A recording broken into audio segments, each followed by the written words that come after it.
My Chartered Accountant Bijay Agarwal from Guwahati, Assam. Jeneki Amar Union Budget 2025 ahi goise, and it has been said that this is the budget for middle class. Amar middle class karne mane etu budget to haise. Jo tami sai asu je 12 lakh taka income loi tax free kori dise government. Etu amar expectation or ekdam uporat gol. We were expecting ki 8 lakh ba 10 lakh taka loi eta limit thakibo. Kintu government e potokke je 12 lakh taka loi je income exempt kori dise. আৰু আমাৰ senior citizen বিলাকক 1 লাখ টকা লৈ আপোনাৰ টিডিএছৰ যে ৰিহাই দি দিছে টিডিএছৰ কমপ্লিকেশনছ যে বহুত ইজি কৰি দিছে 6 লাখ টকা এতিয়া টিডিএছৰ যে ৰেন্ট আগতে আছিল ৰেন্টাল ইনকাম 6 লাখ টকা লৈ টিডিএছ দিব নালাগে ইনডাইৰেক্টলি 50000 रुपीस পাৰ মান্থ আপোনাৰ যদি টিডিএছৰ ৰেন্ট থাকে তেতিয়ালে আপোনাৰ টিডিএছৰ লাইবিলিটি নাহে I feel that this budget is for common মেনৰ কাৰণে এটো বাজেট দিয়া গৈছে বহুত ইজি কৰা গৈছে গভৰ্নমেন্টৰ পৰা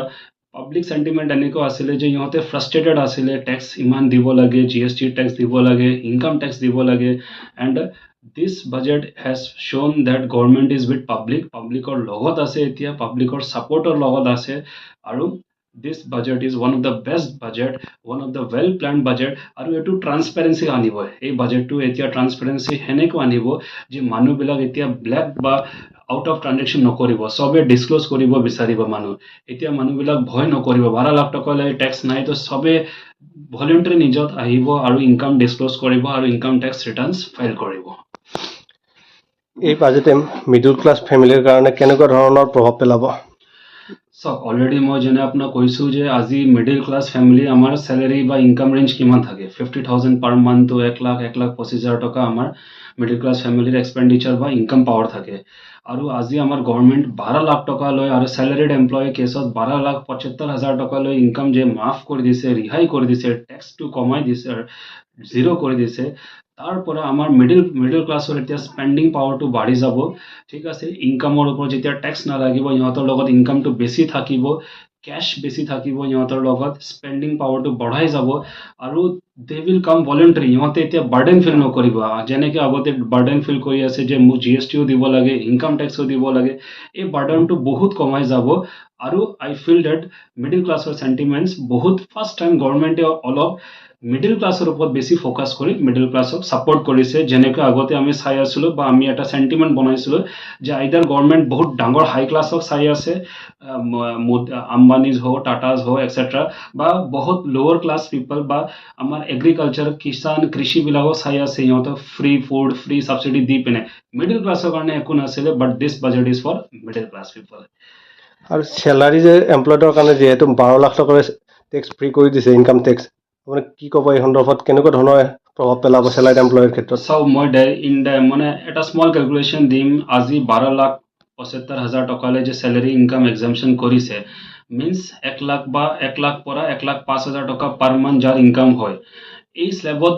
70% মানুহ ফল হৈ যাব এতিয়া 1 লাখ টকা লৈ 1,05,000 টকা পাৰ মান্থ ইনকাম লৈ 70% মানুহ ফল হৈ যাব আৰু ইনডাইৰেক্টলি মানে নট অনলি ইনডাইৰেক্টলি ডাইৰেক্টলি ইহঁতৰ যে টিডিএস কাটা গৈ আছিল স্যালাৰি ইনকামৰ পৰা 5,000 7,000 টকা পাৰ মান্থ এটো ডাইৰেক্টলি বেনিফিট মানে 5,000 to 7,000 rupees পাৰ মান্থ গোটেই বছৰত 80,000 টকা 60,000 টকা পৰা 80-90,000 টকা ইহঁতৰ ডাইৰেক্ট এটা সেভিং হৈ যাব এতিয়া টিডিএস টো কাটিব নালাগে কিয় 12,75,000 লৈ ইনকাম মাফ আছে তো this is directly impacting the salaried employee আর স্যালারিড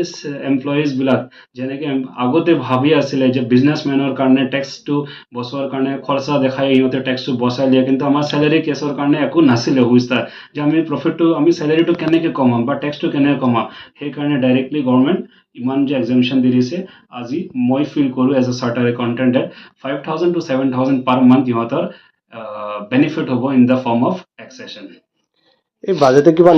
নতুন ইনকাম ট্যাক্স ল কিবা আনিব নেকি কি হবে বা অকমান যদি কৈ দিয়ে আপুনি সক এতিয়া মোৰ অলৰেডি দুইবাৰ তিনিবাৰ কোৱা গৈছে যে ডাইৰেক্ট ট্যাক্স কোড আহাৰ কথা আছিল যেনেকৈ জিএসটি আহিছিল 2017 ডাইৰেক্ট ট্যাক্স কোড আহাৰ কথা আছে যত আমাৰ ইনকাম ট্যাক্স যে আছে বহুত কমপ্লেক্স হৈ গল ইনকাম ট্যাক্স আমাৰ মানে এৰাউণ্ড আপোনাৰ 60 to 65 ইয়াৰ্স পুৰানা ল আছে হয় না ইমান পুৰানা ল ইমান কমপ্লিকেশন হৈ গৈছিল ইমান সার্কুলার নোটিফিকেশন এভরিডে চেঞ্জেস এইবিলাক আহি আছিল তো গভর্নমেন্টে এতিয়া নতুন ল আনিব পুৰা সিউৰিটি হৈয়ে গৈছিলে আমাৰ বাজেটত, কিন্তু এইটো ডিসক্লোজ কৰা নাই বা আমাৰ বাজেটত এইটো আনা নাই, কিন্তু বাজেটত এইটো কোৱা গৈছে যে নিউ ইনকাম টেক্স ল আহিব য'ত বহুত সিম্পলিফাই হৈ যাব, যিমান প্ৰভিজনছ আছে, ক্লজ আছে বা সাব ক্লজ আছে, এভৰিথিং উইল বি সিম্পলিফাইড আ লট, আৰু এটা সিম্পল ইনকাম টেক্স ল নতুন আহিব। আৰু আই ফিল ডেট এই সিম্পল ইনকাম টেক্স ল আমাৰ পাব্লিকৰ কাৰণে বহুত ইজি থাকিব। আপুনি মোবাইলৰ পৰা চাগে ৰিটাৰ্ণ ফাইল কৰিব পাৰিব, OTP ফৰ্মত আপুনি ৰিটাৰ্ণ ফাইল কৰিব পাৰিব, ডিপেন্ডেন্সিটো কম হৈ যাব, সব বস্তু আপোনাৰ অনলাইনত নিজে আহি যাব, কিমান আমি বেংকৰ লগত ট্ৰানজেকশ্যন কৰি আছো, কিমান চেলাৰী আহি আছে, সব অট'মেটিকলি আহি যাব। And this will